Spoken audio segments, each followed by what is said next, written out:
बाकी फिल्मां नहीं होंदे ने ਜਿਹੜੇ ਫਿਲਮਾਂ ਦਿਲ ਨੂੰ ਛੂਹਣ ਵਾਲੀਆਂ ਹੁੰਦੀਆਂ ਉਹਨਾਂ ਨਾਲ ਸਿਰਫ ਦਿਲ ਦੀਆਂ ਗੱਲਾਂ ਹੁੰਦੀਆਂ ਨੇ। ਸੋ ਸਭ ਤੋਂ ਪਹਿਲਾਂ ਫਿਲਮ ਦੇ ਵਨ ਮੈਨ ਆਰਮੀ ਤੇ ਸਾਡੀ ਫਿਲਮ ਦੇ ਪ੍ਰੋਡਿਊਸਰ ਤੇ ਫਿਲਮ ਦੇ ਮੇਨ ਐਕਟਰ ਗਿੱਪੀ ਗਰੇਵਾਲ ਜੀ ਨਾਲ ਗੱਲ ਕਰਨਾ ਚਾਹਾਂਗੇ।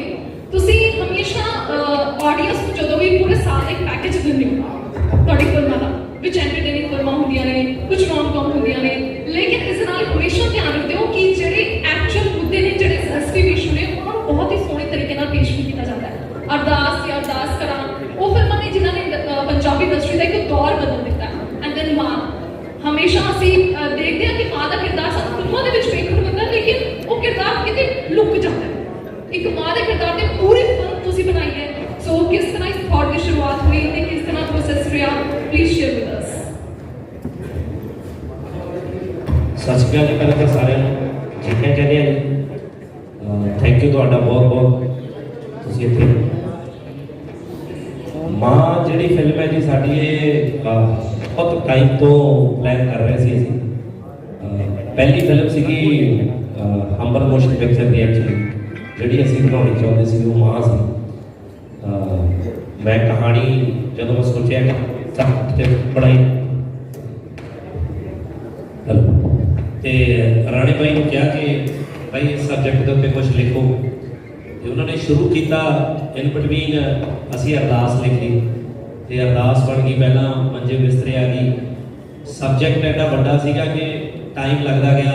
ਉਸ ਤੋਂ ਬਾਅਦ ਜਦੋਂ ਫਿਲਮ ਰੈਡੀ ਹੋਈ ਤਾਂ ਕਾਸਟਿੰਗ ਦਾ ਰੌਲਾ ਪੈਣ ਲੱਗ ਗਿਆ ਕਿ ਯਾਰ ਮਾਂ ਜਿਹੜਾ ਮੇਨ ਕਿਰਦਾਰ ਹੈ ਉਹ ਪਲੇ ਕੌਣ ਕਰੂ।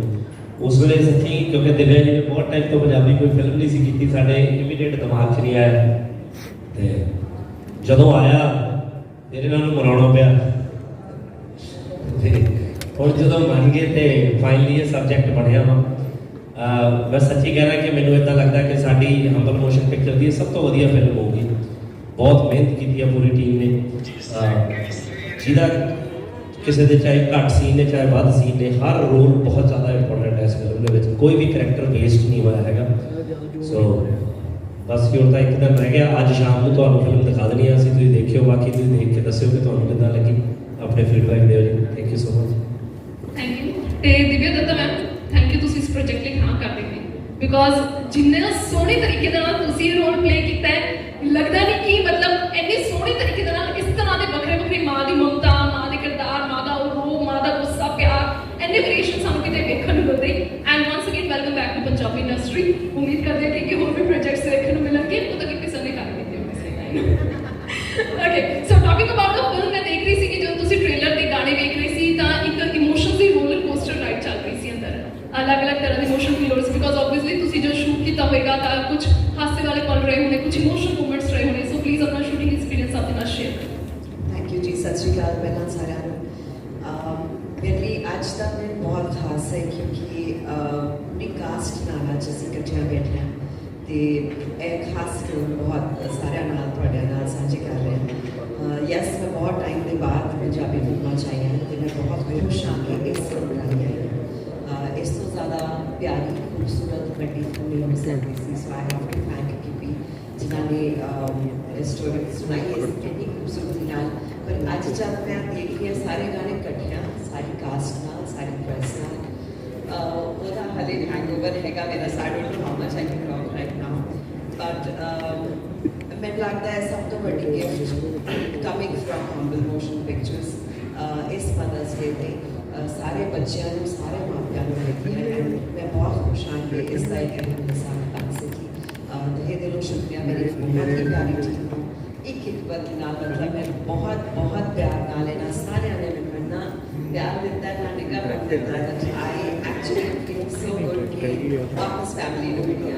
ਸੋ ਆਮ ਰਾਈਟ ਨਾਓ ਵੈਰੀ ਇਮੋਸ਼ਨਲ। ਬਾਅਦ ਸਵਾਲਾਂ ਦੇ ਜਵਾਬ ਦਿੰਦੀ ਹਾਂ ਮੈਂ। Thank you. ਯਾ, ਆਈ ਕੈਨ ਟੋਟਲੀ ਅੰਡਰਸਟੈਂਡ, ਕਿਉਂਕਿ ਆ ਜਿਹੜੇ 5-7 ਮਿੰਟ ਦਾ ਆਪਾਂ ਟ੍ਰੇਲਰ ਗਾਣੇ ਦੇਖੇ ਨੇ, ਮੈਨੂੰ ਖੁਦ ਨੂੰ ਥੋੜੇ ਜਿਹੇ ਗੁਰਬਤ ਫੀਲ ਹੋ ਰਹੇ ਨੇ। ਹੁਣ ਵੀ ਲੱਗਾ ਘਰੇ ਜਾ ਕੇ ਮੰਮੀ ਨੂੰ ਕਿਸ ਗੱਲ ਦੀ ਸੌਰੀ ਬੋਲਣੀ ਹੈ, ਮੈਂ ਯਾਦ ਕਰ ਲੂੰ।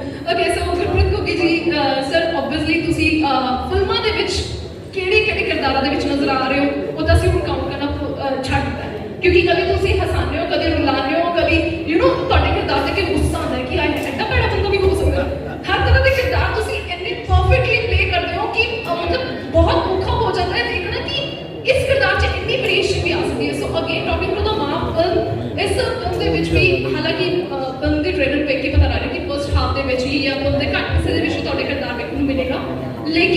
ਉਸ ਦੇ ਨਾਲ ਪੇਅਰਿੰਗ ਇਸ ਤਰ੍ਹਾਂ ਦੀ ਤੇ ਇੰਨੇ ਸੋਹਣੇ ਤਰੀਕੇ ਦੇ ਨਾਲ ਤੁਸੀਂ ਇਹ ਕਿਰਦਾਰ ਪਲੇ ਕੀਤਾ ਹੈ, ਸੋ ਆਪਣੇ ਕੈਰੈਕਟਰ ਬਾਰੇ ਕੀ ਕਹਿਣਾ ਚਾਹੋਗੇ ਤੁਸੀਂ? थैंक यू जी। और सारा कुछ मां बारे आप जिद्दां दी प्रमोशन शुरू की कही जा रहे हैं, पर सानू अज भी लगता है कि असीं मां नूं डिस्क्राइब कर नहीं पाया जी, क्योंकि मां नूं ਉਹਦੇ ਰਿਸ਼ਤੇ ਨੂੰ, ਉਹਦੇ ਨਿੱਘ ਨੂੰ, ਉਹਦੀ ਸਿੱਖ ਨੂੰ, ਉਹਦੀ ਸ਼ਿੱਦਤ ਨੂੰ, ਉਹਦੀ ਮੁਹੱਬਤ ਨੂੰ, ਉਹਦੇ ਖਲੂਸ ਨੂੰ ਸ਼ਬਦਾਂ 'ਚ ਬੰਦ ਕਰ ਪਾਉਣਾ ਕਿਸੇ ਭਾਸ਼ਾ ਦੇ ਵੱਸ ਦੀ ਗੱਲ ਨਹੀਂ। ਕਿਸੇ ਜ਼ਬਾਨ 'ਚ ਮਾਂ ਦੀ ਮੁਹੱਬਤ ਨੂੰ ਬੰਦ ਨਹੀਂ ਕੀਤਾ ਜਾ ਸਕਦਾ। ਅਸਮਾਨ ਜਿੱਡੀ ਹੁੰਦੀ ਹੈ ਮਾਂ ਦੀ ਪਰਿਭਾਸ਼ਾ, ਨਾ ਅਸਮਾਨ ਨਾਪੇ ਜਾ ਸਕਦੇ ਨੇ, ਨਾ ਇੱਕ ਗਲੈਕਸੀ ਨੂੰ ਨਾਪਿਆ ਜਾ ਸਕਦਾ, ਨਾ ਮਾਂ ਦੀ ਮੁਹੱਬਤ ਨੂੰ ਨਾਪਿਆ ਜਾ ਸਕਦਾ। ਪਰ ਮਾਂ ਸਾਡੇ ਲਈ ਇੰਨਾ ਕੁਝ ਕਰਦੀ ਹੈ, ਅਸੀਂ ਕਰਮਾਂ ਵਾਲੇ ਹੁੰਦੇ ਜਦੋਂ ਸਾਨੂੰ ਵੀ ਮਾਂ ਲਈ ਕੁਝ ਕਰਨ ਦਾ ਮੌਕਾ ਮਿਲਦਾ ਹੈ। ਤੇ ਮੈਨੂੰ ਲੱਗਦਾ ਸਾਡੀ ਐਂਟਾਇਰ ਟੀਮ ਦਾ ਇਹ ਸੁਭਾਗ ਹੈ, ਸਾਡੇ ਲਈ ਬਹੁਤ ਵੱਡੇ ਕਰਮਾਂ ਵਾਲੀ ਗੱਲ ਹੈ ਕਿ ਅਸੀਂ ਕਮਰਸ਼ੀਅਲ ਯੁੱਗ ਦੇ ਵਿੱਚ ਜਦੋਂ ਅਸੀਂ ਸਾਰੇ ਬ੍ਰੈਡ ਐਂਡ ਬਟਰ ਲਈ ਭੱਜੇ ਫਿਰਦੇ ਹਾਂ, ਮਟੀਰੀਅਲਿਸਟਿਕ ਰੇਸ ਦੇ ਵਿੱਚ ਭੱਜੇ ਫਿਰਦੇ ਹਾਂ, ਜਦੋਂ ਸਾਨੂੰ ਤੁਹਾਨੂੰ ਸਾਰਿਆਂ ਨੂੰ ਸ਼ਾਮ ਨੂੰ ਰੋਜ਼ੀ ਰੋਟੀ ਚਾਹੀਦੀ ਹੁੰਦੀ ਹੈ, ਉਹਦੇ ਵਿੱਚ ਕੋਈ ਐਸਾ ਨੇਕੀ ਦਾ ਕੰਮ ਵੀ ਹੁੰਦਾ ਜਿਹਦੇ ਨਾਲ ਪੇਟ ਤਾਂ ਰੱਜਦਾ ਹੀ ਰੱਜਦਾ, ਪਰ ਰੂਹ ਵੀ ਰੱਜਦੀ ਹੈ। ਸਾਡੀ ਰੂਹ ਰੱਜਦੀ ਜਦੋਂ ਇਹੋ ਜਿਹਾ ਕੰਮ ਕਰਦੇ ਹਾਂ। ਔਰ ਮੈਨੂੰ ਲੱਗਦਾ ਕਿ ਫਿਲਮਾਂ ਲਗਾਤਾਰ ਕਰੀ ਚਾਹੀਦੀਆਂ, ਪਰ ਜਦੋਂ ਅਰਦਾਸ ਕਰਾਂ ਤੇ ਜਾਂ ਮਾਂ ਵਰਗੀਆਂ ਫਿਲਮਾਂ ਕਰਨ ਦਾ ਮੌਕਾ ਮਿਲਦਾ ਹੈ ਤੇ ਲੱਗਦਾ ਸਾਲ 2 ਸਾਲ ਬਾਅਦ ਕਿਤੇ ਜ਼ਿਆਰਤ ਕਰਕੇ ਆਏ ਆ, ਕਿਸੇ ਇਬਾਦਤ ਗਾਹ 'ਚ ਗਏ ਆ, ਕਿਤੇ ਪਰਮਾਤਮਾ ਅੱਗੇ ਮੱਥਾ ਟੇਕਣ ਦਾ ਮੌਕਾ ਮਿਲਿਆ, ਇਹੋ ਜਿਹੀ ਫੀਲ ਅੰਦਰੋਂ ਆਉਂਦੀ ਹੈ। ਲੱਗਦਾ ਜਿਵੇਂ ਰੂਹ ਧੋਤੀ ਗਈ, ਅੰਦਰੋਂ ਨਿਵਰਤ ਹੋ ਕੇ ਦੁਬਾਰਾ ਫਿਰ ਕੰਮ ਕਰਨ ਯੋਗ ਹੋਏ ਆ। ਸੋ ਮਾਂ ਦੇ ਚਰਨਾਂ 'ਚ ਸਜਦਾ ਕਰਦੀ ਇਹ ਫਿਲਮ ਮਾਂ, ਥੈਂਕਸ ਟੂ ਡੀਪੀ ਗਰੇਵਾਲ ਜਿਹੜੇ ਇਸ ਤਰ੍ਹਾਂ ਦੇ ਸਬਜੈਕਟਸ ਲੈ ਕੇ ਆਉਂਦੇ ਰਹਿੰਦੇ ਨੇ ਔਰ ਸਿਨੇਮਾ ਨੂੰ ਇੱਕ ਨਵਾਂ ਆਯਾਮ ਦਿੱਤਾ ਹੈ, ਇੱਕ ਨਵਾਂ ਜਨਰ ਦਿੱਤਾ ਹੈ ਕਿ ਇਸ ਤਰ੍ਹਾਂ ਦੇ ਇਮੋਸ਼ਨ ਦੇ ਨਾਲ ਵੀ ਫਿਲਮਾਂ ਬਣਨੀਆਂ ਚਾਹੀਦੀਆਂ। ਸੋ ਬਹੁਤ ਮਜ਼ਾ ਆਇਆ ਔਰ ਮੇਰੇ ਲਈ ਇੱਕ ਹੋਰ ਖੁਸ਼ੀ ਦੀ ਗੱਲ ਸੀ ਕਿ ਪਹਿਲੀ ਵਾਰੀ ਦਿਵਿਆ ਜੀ ਦੇ ਆਪੋਜ਼ਿਟ ਕੰਮ ਕਰਨਾ ਸੀ, ਉਹਨਾਂ ਦੇ ਨਾਲ ਹੀ ਪਹਿਲੀ ਵਾਰੀ ਕੰਮ ਕਰਨਾ ਸੀ, ਆਪੋਜ਼ਿਟ ਦਾ ਅਲੱਗ ਕਰਨਾ। ਬਟ ਇਹ ਸਾਡੇ ਲਈ ਮੇਰੇ ਲਈ ਇੱਕ ਚੈਲੰਜ ਹੋ ਜਾਂਦਾ ਜਦੋਂ ਇਸ ਤਰ੍ਹਾਂ ਦੇ ਫਾਈਨ ਆਰਟਿਸਟ ਦੇ ਨਾਲ ਕੰਮ ਕਰਨਾ ਹੋਵੇ। ਤੁਹਾਨੂੰ ਐਕਸਰਸਾਈਜ਼ ਜ਼ਿਆਦਾ ਕਰਨੀ ਪੈਂਦੀ ਹੈ। ਅੱਗੇ ਮੈਂ ਲਾ ਦੇਣਾ ਬੇਟੇ ਸਾਰਿਆਂ ਦੇ ਭਾਜੀ ਉਹਦੇ ਤੁਹਾਨੂੰ ਐਕਸਰਸਾਈਜ਼ ਜ਼ਿਆਦਾ ਕਰਨੀ ਪੈਂਦੀ ਹੈ ਬੇਟੇ, ਕਰਦਾ ਮੇਰੇ ਤੇ ਯਕੀਨ ਨਹੀਂ ਹੈ। ਕੋਈ ਬੰਦਾ ਜਿਹਨੂੰ ਇੰਡਸਟਰੀ ਮੇਰੇ ਤੇ ਯਕੀਨ ਨਹੀਂ ਹੈ, ਇਹਦੇ ਕਬੱਡੀ ਕਰਦਾ ਆ। ਸੋ ਮੈਂ ਬੇਨਤੀ ਸਿਰਫ ਇਹ ਕਰ ਰਿਹਾ ਸੀ ਕਿ ਇੱਕ ਤਰ੍ਹਾਂ ਦਾ ਮੈਨੂੰ ਲੱਗਦਾ ਹੈ ਕਿ ਬੈਕ ਟੂ ਦਾ ਬੇਸਿਕਸ ਆਉਣ ਵਾਲੀ ਗੱਲ ਹੁੰਦੀ ਹੈ ਜਦੋਂ ਇਹੋ ਜਿਹੀ ਵਧੀਆ ਫਿਲਮ 'ਚ ਇਹੋ ਜਿਹੇ ਫਾਈਨ ਆਰਟਿਸਟ ਦੇ ਨਾਲ ਤੁਸੀਂ ਕੰਮ ਕਰਦੇ ਹੋ ਤਾਂ ਬੈਕ ਟੂ ਦਾ ਬੇਸਿਕਸ ਤੁਹਾਨੂੰ ਜਾਣਾ ਪੈਂਦਾ ਹੈ, ਕਿਉਂਕਿ ਰੂਟੀਨ 'ਚ ਅਸੀਂ ਕੰਮ ਕਰਦੇ ਮਕੈਨੀਕਲ ਹੋਏ ਹੁੰਦੇ ਆ। ਫਿਰ ਤੁਹਾਨੂੰ ਇੱਕ ਐਕਸਪ੍ਰੈਸ਼ਨ ਦੇ ਕੇ ਇਮੋਸ਼ਨ ਤੇ ਕੰਮ ਕਰਨਾ ਪੈਂਦਾ ਹੈ। ਮੇਰੇ ਲਈ ਇਹ ਫਿਲਮ ਉਹ ਸੀ। ਥੈਂਕ ਯੂ ਸੋ ਮਚ ਕਿ ਤੁਸੀਂ ਸਾਰੇ ਇਸ ਫਿਲਮ ਨੂੰ ਇੰਨਾ ਪਿਆਰ ਦੇ ਰਹੇ ਹੋ। ਸਾਡੇ ਨਾਲੋਂ ਜ਼ਿਆਦਾ ਤੁਹਾਨੂੰ ਐਕਸਾਈਟਮੈਂਟ ਹੈ ਕਿ ਫਿਲਮ ਨੂੰ ਹਾਈਪ ਦੇਣੀ ਹੈ ਤਾਂ ਕਿ ਇਹ ਫਿਲਮ ਪੰਜਾਬੀ ਇੰਡਸਟਰੀ ਦੀ ਇੱਕ ਬਹੁਤ ਵੱਡੀ ਫਿਲਮ ਹੋਣੀ ਪਵੇ। ਬਹੁਤ ਸ਼ੁਕਰੀਆ ਜੀ। Thank you so much. ਵੈਸੇ ਤਾਂ ਆਈ ਨੋ ਮੀਡੀਆ ਦੇ ਬਹੁਤ ਸਾਰੇ ਸਵਾਲ ਹੋਣੇ, ਲੇਕਿਨ ਮੇਰਾ ਇੱਕ ਆਖਰੀ ਸਵਾਲ ਹੈ ਤੁਹਾਡੇ ਤਿੰਨਾਂ ਤੋਂ। ਸਾਡੀ ਮੰਮੀਆਂ ਵੈਸੇ ਤਾਂ ਸਾਨੂੰ ਹਰ ਮੌਕੇ ਤੇ ਕੋਈ ਨਾ ਕੋਈ ਸਲਾਹ ਦਿੰਦੀਆਂ ਰਹਿੰਦੀਆਂ ਨੇ, ਭਾਵੇਂ ਐਪਲੀਕੇਬਲ ਹੋਵੇ ਨਾ ਐਪਲੀਕੇਬਲ ਹੋਵੇ, ਲੇਕਿਨ ਇੱਕ ਸਲਾਹ ਹਮੇਸ਼ਾ ਉਹਨਾਂ ਦੀ ਐਸੀ ਹੁੰਦੀ ਹੈ ਜੋ ਅਸੀਂ ਆਪਣੇ ਨਾਲ ਲੈ ਕੇ ਤੁਰਦੇ ਹਾਂ। ਮੇਰੀ ਮੰਮੀ ਮੈਨੂੰ ਹਮੇਸ਼ਾ ਕਹਿੰਦੀ ਕਿ ਪੂਨਮ ਜ਼ਿੰਦਗੀ 'ਚ ਉਹ ਕੰਮ ਕਦੇ ਨਹੀਂ ਕਰਨਾ ਜਿਹਦੀ ਇਜਾਜ਼ਤ ਤੇਰੀ ਆਤਮਾ ਤੈਨੂੰ ਨਾ ਦੇਵੇ, ਤੇ ਜੇ ਤੇਰੀ ਆਤਮਾ ਨੇ ਦੇਤੀ ਫਿਰ ਉਹ ਕਿਸੇ ਦੀ ਪਰਵਾਹ ਨਹੀਂ ਕਰਨੀ। ਫਿਰ ਨਾ ਮੇਰੇ ਤੋਂ ਪੁੱਛੀ ਨਾ ਆਪਣੇ ਪਾਪਾ ਤੋਂ ਪੁੱਛੀ, ਬਸ ਕਰ ਦੇ। ਸੋ ਤੁਹਾਡੀ ਜ਼ਿੰਦਗੀ ਦੇ ਵਿੱਚ ਐਸੀ ਕਿਹੜੀ ਸਲਾਹ ਹੈ ਜੋ ਤੁਹਾਡੀ ਮੰਮੀ ਨੇ ਤੁਹਾਨੂੰ ਦਿੱਤੀ ਹੈ ਜੋ ਤੁਸੀਂ ਹਮੇਸ਼ਾ ਉਹਨੂੰ ਨਾਲ ਲੈਣਾ ਚਾਹੁੰਦੇ ਹੋ? ਜਾਂ ਤੁਹਾਡੇ ਪਿਤਾ ਤੋਂ? मैं पंजाब तो ही गया लुधियाने तो सानेवाल तो मम्मी ਨੂੰ डॉक्टर हमेशा लेके आशीष में कभी मां ਨੂੰ बहुत सारिया सिचुएशंस टैकल करते हुए तो मैं हमेशा मां ਦੇ ਦੁਪੱਟੇ ਪਿੱਛੇ ਰਹਿੰਦੀ ਸੀ ਕਿ ਇੱਥੇ ਸੇਫ ਹੈ, ਜਾਂ ਗੋਦੀ 'ਚ ਬਹਿ ਜਾਂਦੀ ਸੀ ਕਿ ਇੱਥੇ ਬਹੁਤ ਸੇਫ ਹੈ। ਤੇ ਜਦ ਵੀ ਕੋਈ ਗਰਮ ਹਵਾ ਆਉਂਦੀ ਸੀ ਤੇ ਮੰਮੀ ਹੁੰਦੀ ਸੀ ਨਾਲ। सो ऑलवेज जब मैं इंडस्ट्री भी गई था कोई सौखा डिसीजन नहीं सीगा, बिकॉज सारे चाहते थे कि तू मतलब पढ़े आगे, बिकॉज पढ़ाई चंगी सी, लेकिन मैं चाहती थी कि मैं एक्टर बना। एक शख्सियत सिर्फ एक बंदी खड़ी सी मेरे नाल कि जे तेरे ए तेरा खाब हैगा तो मैं उधर बन गया। ਤੇ ਜਦ ਕੋਈ ਮਾਂ ਪਿਓ ਤੁਹਾਨੂੰ ਇਹ ਕਹਿ ਦਿੰਦੇ ਆ ਕਿ ਮੈਂ ਤੇਰੇ ਸੁਪਨਿਆਂ 'ਚ ਬਲੀਵ ਕਰਦੀ ਹਾਂ ਤੇ ਨਾਲ ਖੜੀ ਹਾਂ, ਉਹ ਬਹੁਤ ਮੈਟਰ ਕਰਦਾ ਹੈ। ਪਰ ਮੈਨੂੰ ਨਾ ਉਹ ਕਈ ਵਾਰ ਕੀ ਹੁੰਦਾ, ਤੁਸੀਂ ਨਵੇਂ ਆਉਂਦੇ ਹੋ, ਤੁਹਾਨੂੰ ਲੱਗਦਾ ਤੁਸੀਂ ਬਹੁਤ ਸੋਹਣਾ ਕੰਮ ਕਰਦੇ ਹੋ, ਬਟ ਲੋਕਾਂ ਨੂੰ ਨਹੀਂ ਪਤਾ ਨਵੇਂ ਹੋ, ਰਾਈਟ। ਸੋ ਮੈਂ ਵੇਟ ਕਰਦੀ ਸੀ ਇੱਕ ਚੰਗਾ ਜਿਹਾ ਬ੍ਰੇਕ ਆਵੇ, ਫਿਰ ਮੈਂ ਇਹ ਕਰ ਦਾਂਗੀ, ਫਿਰ मैं कर दूँगी। That took a while. So she said, बेटा accept life. जिंदगी को जैसे आती है उसे accept करते हैं और फिर उसे head on face करते हैं, उसे भागते नहीं रहते माँ के पल्लू के पीछे। जिंदगी माँ का पल्लू नहीं है, तो उसमें से निकल और हाथ पकड़ के धड़ल्ले से सबका। So I think आज जब मेरी माँ फिजिकली नहीं हैगी, वो एडवाइस तो हमेशा जब भी कोई सिचुएशन मेरे सामने होती है बहुत हेल्प मिलती है। ਪੀਪੀ ਸਰ, ਤੁਹਾਡੇ ਲਈ ਕੋਈ ਕਿਹੜੀ ਐਡਵਾਈਸ ਸੀ ਜੋ ਤੁਸੀਂ ਹਮੇਸ਼ਾ ਆਪਣੇ ਨਾਲ ਲੈ ਕੇ ਚੱਲਦੇ ਹੋ? ਤੁਹਾਡੀ ਮੰਮਾ ਦੀ ਕੋਈ ਐਸੀ ਐਡਵਾਈਸ? एक्चुअली मेरी बारी खाता है ਤੁਹਾਡੇ ਚ એનર્ਜੀ ਜ਼ਿਆਦਾ ਹੈ ਨਾ।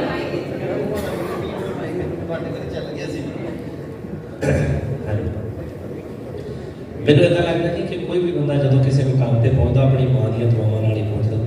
ਸੋ ਅਸੀਂ ਕੱਲ੍ਹ ਵੀ ਗੱਲ ਕਰਦੇ ਸੀ, ਕਿਉਂਕਿ ਅਸੀਂ ਜਮਾਂ ਹੀ ਪਿੰਡ 'ਚ ਰਹੇ ਹਾਂ ਤੇ ਕਿਸੇ ਨੇ ਸੋਫਿਸਟੀਕੇਟਡ ਤਰੀਕੇ ਨਾਲ ਜੁੱਤੀਆਂ ਖਾਧੀਆਂ ਹੁੰਦੀਆਂ, ਕਿਸੇ ਨੇ ਦੂਜੇ ਤਰੀਕੇ ਨਾਲ।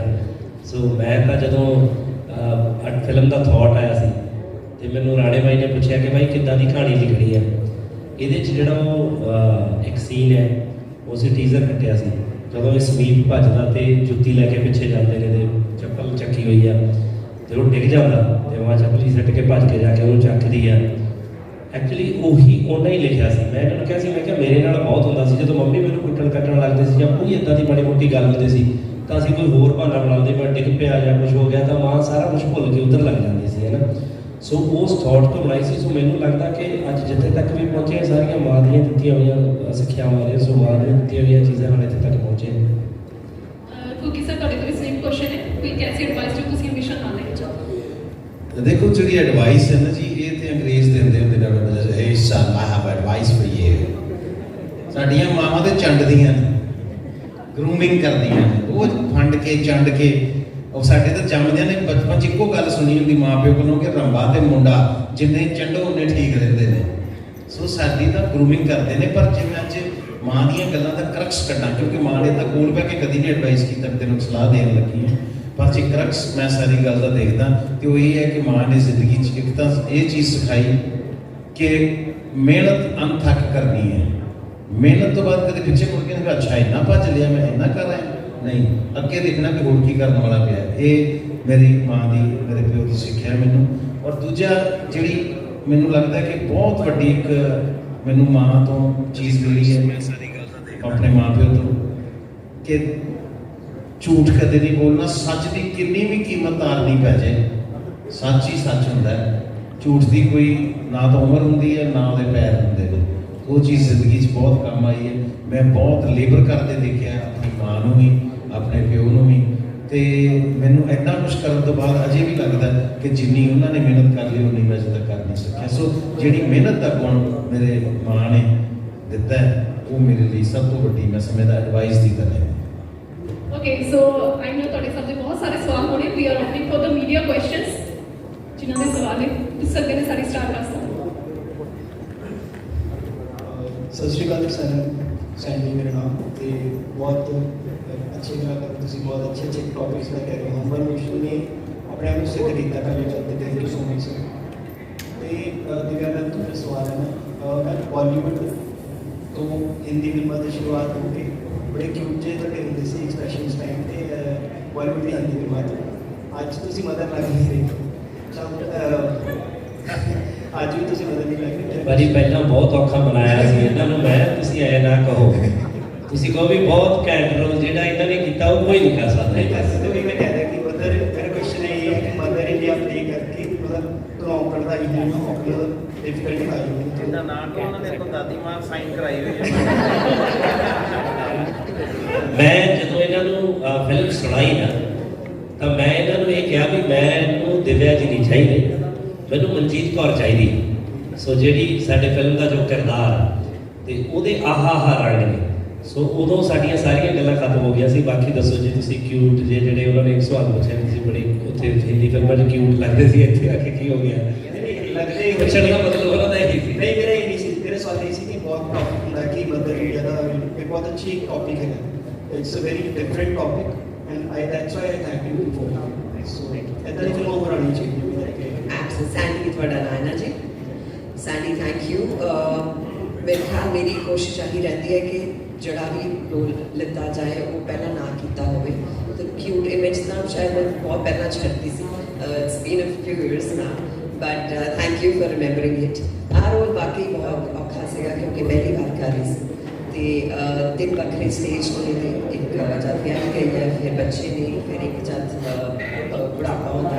ਸੋ ਉਹ ਮੇਰੇ ਲਈ ਬਹੁਤ ਥੋੜਾ ਡਿਫਿਕਲਟ ਸੀ ਕਿ ਬੋਡੀ ਲੈਂਗੁਏਜ ਜਿਸ ਤਰ੍ਹਾਂ ਤੁਸੀਂ ਗੱਲ ਕਰਦੇ ਹੋ, ਐਵਰੀਥਿੰਗ ਈਵਨ ਹਾਊ ਯੂ ਵਾਕ, ਹਰ ਕੁਛ ਬਦਲ ਜਾਂਦਾ ਹੈ। ਮੈਨੂੰ ਯਾਦ ਹੈ ਇੱਕ ਵਾਰ ਕਿਸੇ ਥੀਏਟਰ ਐਕਟਰ ਨਾਲ, ਥੀਏਟਰ ਡਾਇਰੈਕਟਰ ਬਹੁਤ ਵੱਡੇ ਦਿੱਗਜ ਨੇ ਬੰਬੇ 'ਚ, ਉਹਨਾਂ ਨਾਲ ਕੁਝ ਵਰਕਸ਼ਾਪ ਕਰ ਰਹੀ ਸੀ ਐਵੇਂ ਫਨ ਮਸਤੀ ਨਾਲ, ਤੇ ਉਹ ਕਹਿੰਦੇ ਪਿੱਠ ਕਰ ਲੈ ਆਪਣੀ। ਮੈਂ ਕਿਹਾ ਪਿੱਠ ਨਾਲ ਕੀ ਐਕਟਿੰਗ ਕਰਾਂਗੇ? तो he said बैठ एक्टिंग कर पिट तो दिखा तो मैं दसागा तू की कह रही है। So that day I realized कि बॉडी लैंग्वेज कितनी मैटर करती है, बिकॉज हर तुसी जड़ा कुछ भी थोड़ा जा भी करते हो वो पता चलता है। नाले I think the magic of the costume जब तुसी पाने हो, जब चिट्टे बाल कर लेने हो, अपने आप को शीशे च देखते हो, फिर दिव्या नहीं रहती होती। और जी एप्रीहेंशनस घबराहटां सीगियां मेरे को पहला वो सारियां किते रह गई क्योंकि रोल इन्ना सोहना सी, फिल्म इन्नी सोहनी सी, तो मैं लगता बहुत खूबसूरती नाल वो फ्लैशबैक्स च भी डिवाइडेड है तो बुढ़ापे च भी डिवाइडेड है। And I think it's a very complete role, तो करके वाकई बहुत बहुत एज एन एक्टर बहुत चंगा लगे। So thank you. मेरा लास्ट क्वेश्चन एक्चुअली मैं हो जाए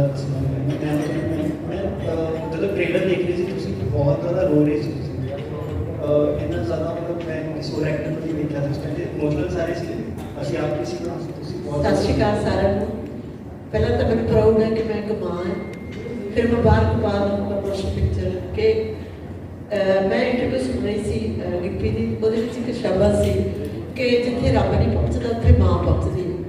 ਤੇ ਮੈਨੂੰ ਇਹ ਲੱਗਿਆ ਕਿ ਇਹ ਸਬਜੈਕਟ ਚੁਣ ਕੇ ਆਪਣੇ ਆਪ ਨੂੰ ਮੈਂ ਬੜਭਾਗੀ ਸਮਝਦੀ ਹਾਂ ਕਿ ਮੈਂ ਇਸ ਫਿਲਮ ਦਾ ਹਿੱਸਾ ਅਰਦਾਸ ਕਰਾਂ ਤੇ ਮਾਂ।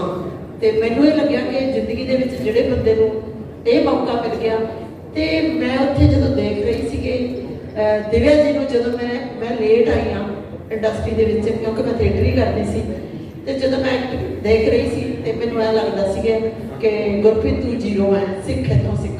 ਪਰ ਫਿਰ ਵੀ ਮੈਨੂੰ ਇਹ ਵੀ ਫੀਲ ਹੋ ਰਿਹਾ ਸੀ ਕਿ ਕਿਉਂਕਿ ਗੁਰਪ੍ਰੀਤ ਭੁੱਗੀ ਗੁਣਾ ਨਾਲ ਵੀ ਪਹਿਲਾਂ ਮੈਂ ਕੰਮ ਸੈੱਟ ਤੇ ਜਿੰਨਾ ਕੋਆਪਰੇਸ਼ਨ ਜਾਂ ਹੋਰ ਸਭ ਤੋਂ ਵੱਡੀ ਮਾਣ ਵਾਲੀ ਗੱਲ ਇਹ ਹੈ ਕਿ ਇਹੋ ਜਿਹਾ ਸਬਜੈਕਟ ਚੱਕਿਆ ਗਿਆ ਜਿਹੜਾ ਮੈਨੂੰ ਇਹ ਲੱਗਦਾ ਕਿ ਇਹ ਛੂਹਿਆ ਨਹੀਂ ਗਿਆ, ਇਹ ਸ਼ੁਰੂ ਹੋ ਗਿਆ, ਹੁਣ ਸਾਰਾ ਤੁਹਾਡੇ ਤੇ ਹੈ। ਬਸ ਉਹ ਥੋੜਾ ਇਮੋਸ਼ਨਲ ਹੋ ਗਈ ਸੀ, ਗੀਤ ਵੀ ਇੱਦਾਂ ਦੇ ਸੀ, ਤੇ ਆਪਣਾ ਜਦੋਂ ਮੈਂ ਆਪਣੀ ਮਾਂ ਦੇ ਰੂਪ ਵਿੱਚ ਆਪਣੀ ਮਾਂ ਨੂੰ ਦੇਖਦੀ ਸੀ ਤੇ ਮੈਂ ਇੱਕ ਮਾਂ ਜਦੋਂ ਉਹ ਦੇਖਦੀ ਸੀ ਵੀ ਕਿ ਕਿਹੋ ਜਿਹੀਆਂ ਫੀਲਿੰਗ ਨੇ, ਬਸ ਥੋੜਾ ਹੋ ਗਿਆ ਇਮੋਸ਼ਨਲ, ਅੱਖਾਂ 'ਚੋਂ ਪਾਣੀ ਆ ਗਿਆ।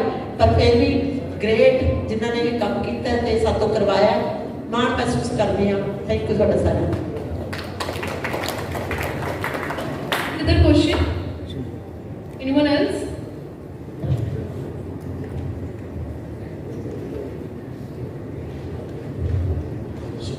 ਬਲਜੀਤ ਮੇਰਾ ਨਾਮ ਹੈ। ਦਿਵਿਆ ਜੀ ਤੁਹਾਡੇ ਲਈ ਸਵਾਲ ਹੈ, ਤੁਹਾਡੀਆਂ ਗੱਲਾਂ ਤੋਂ ਲੱਗ ਰਿਹਾ ਕਿ ਤੁਹਾਡੀ ਜ਼ਿੰਦਗੀ ਦਾ ਇੱਕ ਬਿਹਤਰੀਨ ਕਿਰਦਾਰ ਹੈ ਕਿ ਡ੍ਰੀਮ ਰੋਲ ਦੀ ਤਮੰਨਾ ਪੂਰੀ ਹੋ ਗਈ। ਉਹ ਜੇ ਤੁਸੀਂ ਗ੍ਰੀਡੀ ਐਕਟਰ ਨੂੰ ਕਹੋ ਕਿ ਡ੍ਰੀਮ ਰੋਲ ਹੋ ਗਿਆ ਤਾਂ ਫਿਰ ਉੱਥੇ ਰੁਕ ਜਾਣਾ।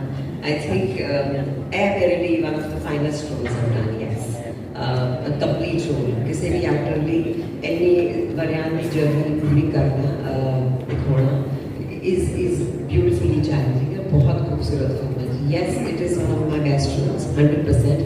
बट जो मैं कहा सारा कुछ कर लिया, हूँ अगे की करना वो नहीं होना, हले तो मैं होर देखते हैं होर की लैके आते हैं। So thank you. My name is Swaran। मेरा क्वेश्चन है बबल राय कितना कंपटीशन लगे while doing shooting with Gippy, Gurpreet sir ते दिव्या दत्ता लगे नहीं कि हाँ इन्ने बड़े बड़े स्टार कास्ट है और मैं अपने आप को अपनी प्रेजेंस दिखानी है। इट वाज डिफिकल्ट और आराम नाल हो गया।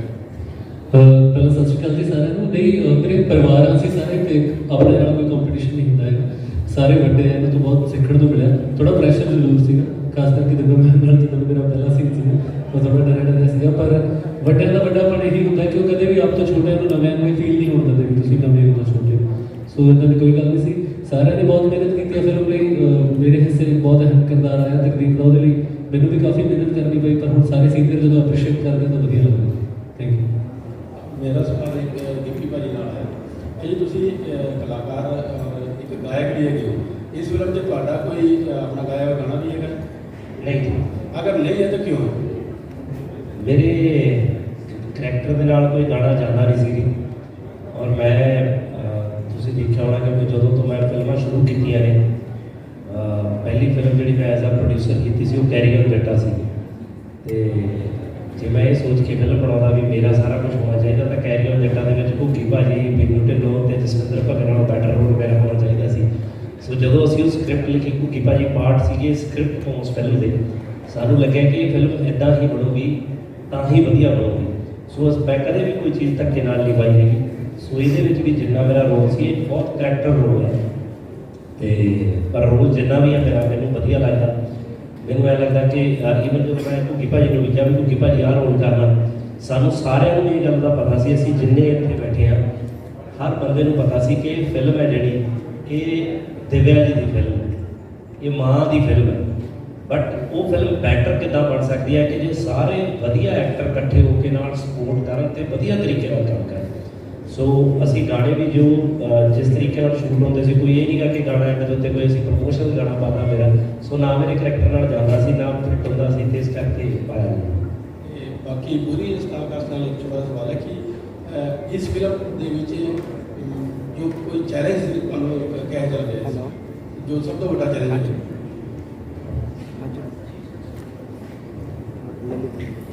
मेरे लिए जीवन मेरी जो इमेज बनी वो बड़ी खतरनाक ही बनी थी कि मार काट गोलियां चलानियां खून का रहा, तो ये करैक्टर बहुत धरती में जुड़िया आ गया। तो मैं कोशिश की वैसे उधर प्ले करनी, तो मेरे लिए चैलेंज ये ना लगे कि मैं एक्टिंग करनी, तो मैं करैक्टर में मतलब जिमें आम जिंदगी से करतार जुड़ा फिरता होता लगे, तो मेरे ख्याल से मैं ठीक किया होगा। Anyone else?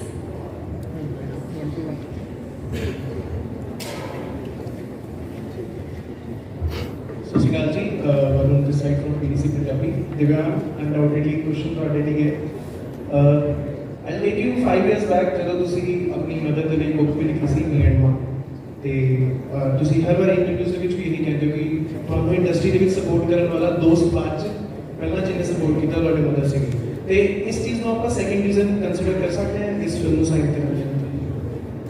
मैं इस तरह कह सकती है कि मैं लड़कियां कि चाहे वो मेरी किताब होए चाहे आ फिल्म होए माँ, मैनू लोगों को माँ इंट्रोड्यूस करने का जब वो भुल गए ने कि थोड़ा जहा माँ को भी वही प्यार वही खुशियाँ वही मुस्कुराहटा देइए, मैं वो जरिया बन सकी हाँ शायद through my book and through this film. तो मैंने लगता मैं एक लकी बेटी रही हाँ कि आ मौका मैंने मिला है to pay a tribute to not just my mother but to all the mothers. Thank you. और किसी का सवाल है? Anybody else? There.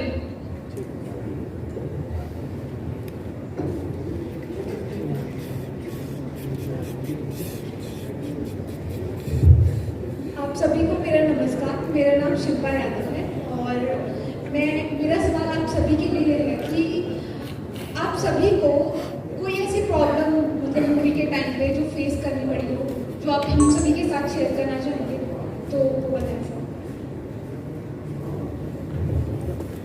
वैसे तो कोई प्रॉब्लम नहीं थी, बट ये है कि जब ये फिल्म शूट हुई तो कोविड का मतलब जो फर्स्ट टाइम कोविड जब शुरू हुआ तो वो एक दौर शुरू हो गया था, तो फिल्म इन बिटवीन हमें बंद करनी पड़ी।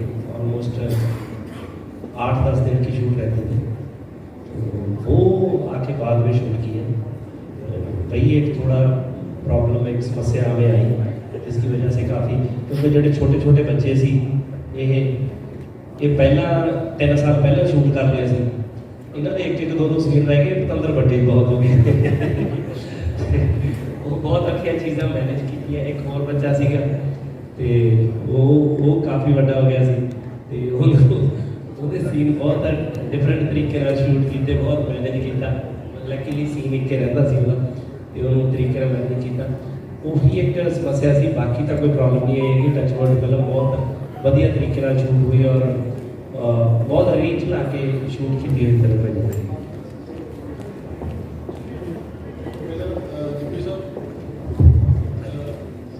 ਬੀਇੰਗ ਅ ਪ੍ਰੋਡਿਊਸਰ, ਆਪਾਂ ਦੇਖ ਰਹੇ ਸੀ ਪ੍ਰੋਮੋਸ ਵੀ ਚੱਲ ਰਹੇ ਸੀਗੇ, ਤੁਸੀਂ ਲੁਧਿਆਣਾ ਵੀ ਪ੍ਰੋਮੋਸ਼ਨ ਵਾਸਤੇ ਤੇ ਜਾਂ ਪੰਜਾਬ ਦਾ ਪ੍ਰੋਗਰਾਮ ਰਹਿੰਦਾ ਤੇ ਨੀਅਰ ਬਾਏ ਹਰਿਆਣਾ ਹੈ, ਉੱਥੇ ਵੀ ਤੁਹਾਡੇ ਫੈਨ ਫੋਲੋਇੰਗ ਹੈ, ਹਿਮਾਚਲ ਹੈ ਤੇ ਪ੍ਰੋਮੋਸ਼ਨਸ ਜੋ ਹੈ ਨੀਅਰ ਬਾਏ ਸਟੇਟ ਛੋਟਾ ਭਾਈ ਕਹਿੰਦੇ ਆਪਾਂ। ਤੁਹਾਨੂੰ ਨਹੀਂ ਲੱਗਦਾ ਕਿ ਅਗਰ ਅਟੈਚ ਹੋਵਾਂਗੇ ਆਪਾਂ ਤਾਂ ਕਈ ਐਸੇ ਮੁੱਦੇ ਹੈ ਜਦੋਂ ਡਿਫਰੈਂਸ਼ੀਏਟ ਕਰਦੀ ਹੈ ਪੋਲਿਟਿਕਸ, ਤੇ ਤੁਹਾਡਾ ਇੱਕ ਸਟੈਪ ਹੈ ਕਿਉਂਕਿ ਗੁਰਦਾਸ ਮਾਨ ਸਾਹਿਬ ਦਾ ਰੋਲ ਇੰਨਾ ਵੱਡਾ ਹੈ ਕਿ ਹਰ ਦਰਸ਼ਕ ਉਹਨਾਂ ਨੂੰ ਦੇਖਣ ਨੂੰ ਜਾਂਦਾ ਹੈ। ਤੁਹਾਨੂੰ ਲੱਗਦਾ ਪ੍ਰਮੋਸ਼ਨ ਹਰਿਆਣਾ ਹਿਮਾਚਲ 'ਚ ਵੀ ਹੋਣੀ ਚਾਹੀਦੀ ਪੰਜਾਬੀ ਸੂਟ?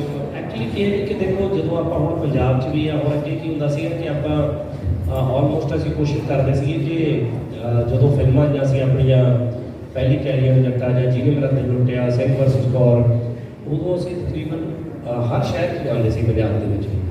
ਤੇ ਹੁਣ ਥੋੜ੍ਹਾ ਜਿਹਾ ਅਸੀਂ ਕੀ ਕੀਤਾ ਵੀ ਹੁਣ ਉਦੋਂ ਦਿੱਲੀ ਵਗੈਰਾ ਨਹੀਂ ਸੀ ਜਾਂਦੇ ਤੇ ਬਾਹਰਲੇ ਕੰਟਰੀਆਂ 'ਚ ਨਹੀਂ ਸੀ ਜਾਂਦੇ। ਜਿਵੇਂ ਹੁਣ ਮੈਂ ਕੈਨੇਡਾ ਸੀਗਾ, ਮੈਂ ਕੈਨੇਡਾ ਪ੍ਰਮੋਟ ਕਰਕੇ ਆਇਆ ਫਿਲਮ ਨੂੰ, ਹੁਣ ਅਸੀਂ ਦਿੱਲੀ ਸੀਗੇ, ਦਿੱਲੀ ਤੋਂ ਇੱਥੇ ਆਏ। ਹੁਣ ਜਦੋਂ ਇੱਥੇ ਤੁਹਾਡੇ ਕੋਲ ਆ ਕੇ ਪ੍ਰਮੋਟ ਕਰਦੇ ਹਾਂ ਤਾਂ ਤੁਸੀਂ ਇੱਥੋਂ ਆਲਮੋਸਟ ਸਾਰੇ ਪੰਜਾਬ 'ਚ ਖਬਰ ਪਹੁੰਚਾ ਦਿੰਦੇ ਹੋ। ਇਸ ਇੱਕ ਵੱਡੀ ਪ੍ਰੈਸ ਕਾਨਫਰੰਸ ਦੇ ਨਾਲ ਸਾਰੇ ਜਗ੍ਹਾ ਦੇ ਉੱਤੇ ਮੀਡੀਆ 'ਤੇ ਚਲੇ ਜਾਂਦਾ। ਸੋ ਜਿਵੇਂ ਦਿੱਲੀ ਤੋਂ ਇੱਥੋਂ ਉੱਧਰਲੇ ਪਾਸੇ ਵੀ ਕਾਫੀ ਚੀਜ਼ਾਂ ਚਲੇ ਜਾਂਦੀਆਂ, ਹੌਲੀ ਹੌਲੀ ਉੱਧਰ ਬਿਜ਼ਨਸ ਗਰੋ ਹੋ ਰਿਹਾ। ਜਦੋਂ ਹੁਣ ਬਿਹਤਰ ਹੋਣ ਲੱਗ ਜੂ, ਇਹਦੇ ਬਾਰੇ ਸਾਨੀ ਸਾਹਿਬ ਜ਼ਿਆਦਾ ਦੱਸ ਸਕਦੇ ਨੇ ਕਿ ਉੱਧਰ ਆਪਣੀਆਂ ਕਿੰਨੀ ਕੁ ਫਿਲਮ ਰਿਲੀਜ਼ ਹੁੰਦੀ ਆ ਤੇ ਜਦੋਂ ਆਪਾਂ ਨੂੰ ਰਿਕੁਆਇਰਮੈਂਟ ਲੱਗੂਗੀ ਤਾਂ ਆਪਾਂ ਡੈਫੀਨਿਟਲੀ ਜਾਇਆ ਕਰਾਂਗੇ।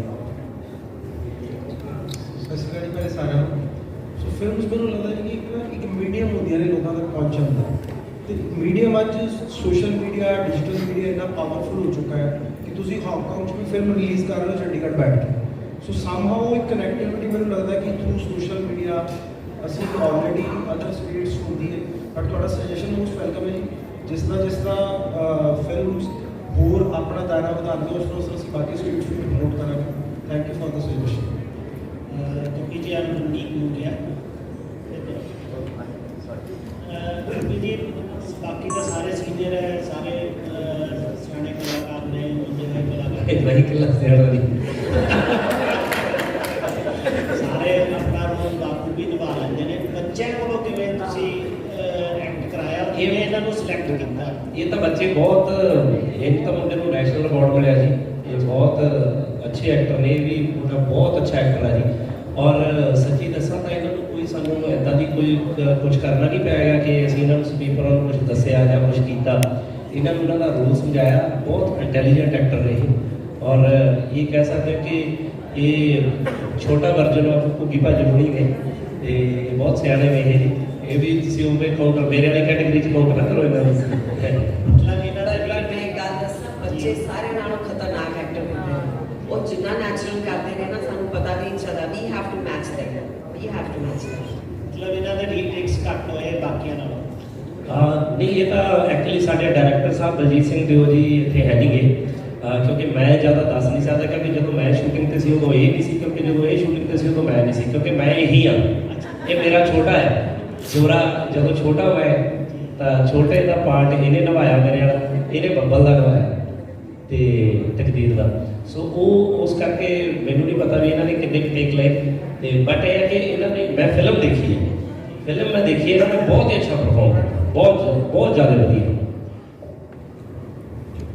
Anybody else? Okay, so पहला आप invite करेंगे, इस तो बाद है एक क्वेश्चन जी। ਸਤਿ ਸ਼੍ਰੀ ਅਕਾਲ ਸਰ, ਮੇਰਾ ਨਾਮ ਗਗਨ ਹੈ ਜੀ। ਤੁਹਾਡੀ ਤੇ ਤੁਹਾਡੇ ਬੇਟੇ ਦੀ ਸੋਸ਼ਲ ਮੀਡੀਆ ਤੇ ਵਧੀਆ ਕੁਇਜ਼ੀ ਹੁੰਦੀ ਹੈ, ਤਾਂ ਇਸ ਫਿਲਮ 'ਚ ਤੁਹਾਡਾ ਬੇਟਾ ਵੀ ਲਿਆ ਜਾ ਸਕਦਾ ਸੀ, ਤੁਹਾਡਾ ਆਪੋਜ਼ਿਟ ਉਸਨੇ ਕਿਉਂ ਨਹੀਂ ਲਿਆ, ਕੀ ਕਾਰਨ ਸੀ? ਐਕਚੁਅਲੀ ਕਿ ਇੱਕ ਤਾਂ ਉਹ ਪੜ੍ਹਦਾ ਬਾਹਰ ਹੈ ਜੀ, ਇੱਥੇ ਹੈ ਨਹੀਂ ਸੀ ਸ਼ੂਟਿੰਗ ਦੇ ਟਾਈਮ ਦੇ ਵਿੱਚ, ਹੁੰਦਾ ਤਾਂ ਅਸੀਂ ਲੈ ਲੈਂਦੇ ਤੇ ਪਰ ਇਹ ਵੀ ਕਈ ਜਿਹੜੇ ਕਰੈਕਟਰ ਨੇ ਜਾਂ ਕਈ ਜਿਹੜੇ ਰੋਲ ਨੇ ਉਹ ਕਿਸੇ ਇੱਕ ਬੱਚੇ ਲਈ ਬਣੇ, ਮਤਲਬ ਇਹ ਉਹ ਰੋਲ ਇਹਦੇ ਲਈ ਜ਼ਿਆਦਾ ਸੂਟੇਬਲ ਸੀ ਰਾਦਰ ਦੈਨ ਕਿ ਜੇ ਛੰਨਾ ਕਰਦਾ ਉਹਦੇ ਲਈ, ਉਹਦੇ ਨਾਲੋਂ ਜ਼ਿਆਦਾ ਇਹ ਸੂਟ ਕਰਦਾ ਸੀਗਾ। ਨਹੀਂ ਤਾਂ ਜੇ ਉਹ ਜ਼ਿਆਦਾ ਸੂਟ ਕਰਦਾ ਤਾਂ ਉਹ ਲੈ ਲੈਣਾ ਸੀਗਾ। ਹੁਣ ਤਾਂ ਜਦੋਂ ਉਹਨੇ ਦਿਲਜੀਤ ਵਾਲੀ ਕੀਤੀ ਫਿਲਮ ਹੌਸਲਾ, ਉਹਨਾਂ ਨੂੰ ਲੱਗਿਆ ਕਿ ਉਹ ਸੂਟ ਕਰਦਾ ਤਾਂ ਉਹਨਾਂ ਨੇ ਉਹ ਲੈ ਲਿਆ ਤੇ ਮੈਨੂੰ ਲੱਗਿਆ ਉਹ ਕਿਉਂ ਸੂਟ ਕਰਦਾ ਤਾਂ ਮੈਂ ਲੈ ਲੈਣਾ ਸੀਗਾ, ਇਹ ਜ਼ਿਆਦਾ ਸੂਟ ਕਰਦੇ ਸੀ ਤੇ ਅਸੀਂ ਇਹ ਲੈ ਲਿਆ।